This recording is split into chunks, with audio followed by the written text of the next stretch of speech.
Bonjour à tous, aujourd'hui on va regarder ensemble et on va voir pourquoi investir si vous êtes étudiant, c'est le meilleur moment, en tout cas si vous avez pour projet de bâtir un certain patrimoine via l'utilisation de l'investissement en bourse. Et je vais vous surprendre parce que peut-être que si vous connaissez un petit peu le sujet, vous vous attendez à ce que je vous dise que oui, les intérêts composés, si vous investissez quand vous avez 18 ans, ça fera énormément d'argent quand vous en aurez 60. Non, c'est pas du tout mon propos parce que effectivement, si vous faites des simulations tout à fait théoriques avec des pourcentages de rendement sur 45 ans, vous allez vous dire waouh, c'est trop bien d'investir quand j'ai 18 ans. C'est pas tout à fait faux, mais dans la pratique, dans la réalité, euh, concrètement, si vous êtes étudiant, il y a beaucoup de chances que vous ayez très peu d'argent et notamment très peu de revenus. Peut-être que vous avez quelques centaines d'euros, peut-être que vous avez même si vous êtes privilégié quelques milliers d'euros, euh, sachant qu'ici on ne parle pas de votre épargne totale, mais potentiellement de l'argent que vous accepteriez de perdre. C'est de l'argent que finalement vous pourriez mettre sur des paris sportifs si vous avez envie ou quelque chose avec lequel vous pourriez aller au resto.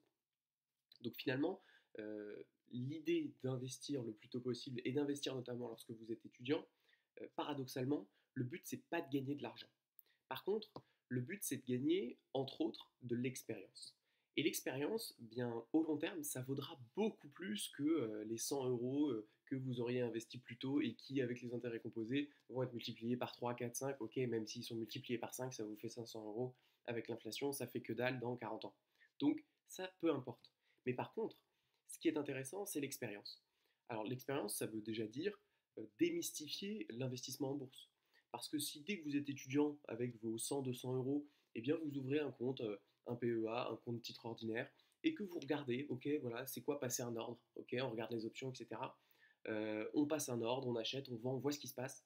Eh bien déjà on démystifie et donc on rend beaucoup plus accessible l'investissement une fois qu'on aura les revenus pour investir de manière régulière et importante. Et ça, c'est très important parce que si vous êtes dans la situation où vous vous dites je suis étudiant, j'ai pas d'argent donc j'investis pas, eh bien, dès que vous allez arriver au stade finalement de la vie active où vous allez commencer à avoir des revenus réguliers, eh bien, vous aurez potentiellement une appréhension de vous dire ah oui, mais bon, je sais pas, c'est dangereux, je sais pas comment ça fonctionne, c'est peut-être trop compliqué. Alors que là, vous testez avec des toutes petites sommes pour voir comment ça fonctionne et finalement, ça va vous donner vraiment la confiance nécessaire pour pouvoir investir dès que vous en aurez les capacités financières.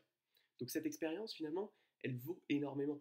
Elle va peut-être vous coûter un petit peu d'argent si vous faites des boulettes, mais il vaut mieux gagner de l'expérience avec un petit peu d'argent, parce qu'en fait, après, cette expérience, elle va vous en rapporter beaucoup plus.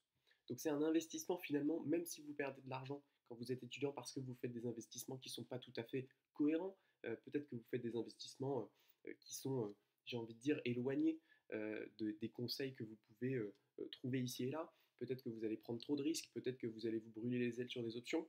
J'ai envie de dire, à partir du moment où vous investissez de petites sommes relatives à votre situation personnelle, eh bien, c'est du gagnant parce qu'au long terme, vous aurez cette expérience. Donc ça, c'est le premier point. Mais pour moi, il y a autre chose qui est même encore plus important que l'expérience.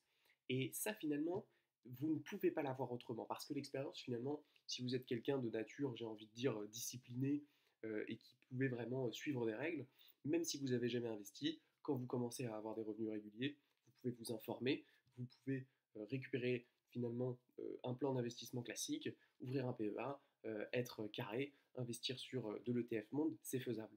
C'est difficile parce que vous n'aurez pas d'expérience préalable, mais c'est faisable. Par contre, il y a un truc qui est impossible à faire si vous n'avez jamais investi avant, c'est de connaître votre tolérance au risque. Et ça, ce concept de tolérance au risque, il est fondamental.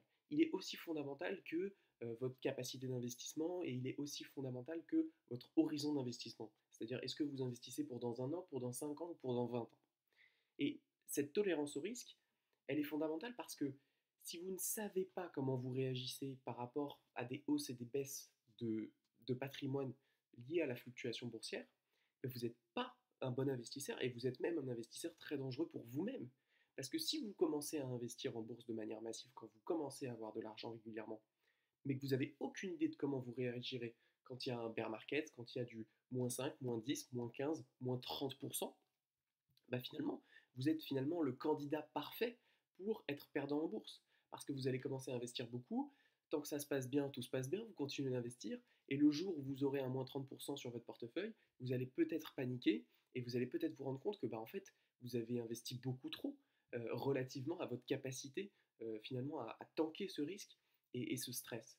Donc là, c'est extrêmement important finalement d'avoir une partie de son patrimoine en bourse pour et bien finalement tâter le terrain et voir effectivement est-ce que vous êtes totalement insensible au risque et dans ce cas-là, vous savez que dès que vous aurez des revenus, vous pourrez prendre des risques importants et donc aller chasser des retours plus importants.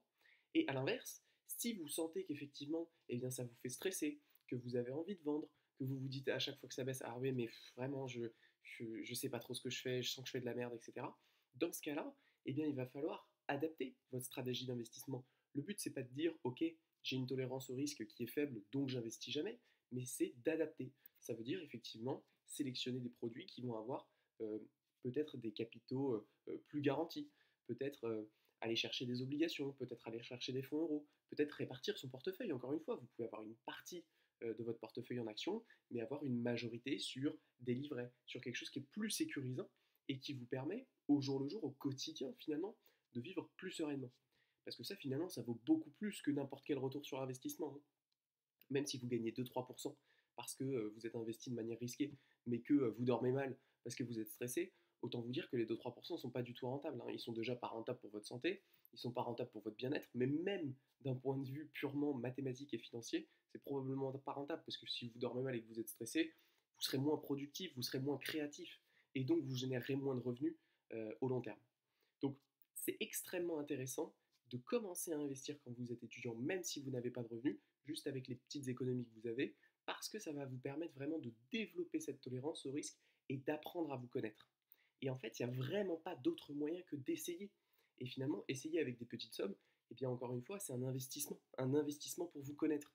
Peut-être que vous allez perdre un petit peu d'argent, peut-être que vous allez en gagner. En réalité, on s'en fiche. Par contre, ce que vous allez gagner pour sûr, c'est de la connaissance de vous-même et c'est de l'expérience. Et ça, pour le coup, au long terme, ça vaut énormément d'argent et ça vaut énormément de sérénité. N'hésitez pas à me dire en commentaire s'il y a d'autres éléments que vous pensez extrêmement importants pour investir tôt et à l'inverse si vous avez un avis contraire. Je vous dis à ciao pour la prochaine.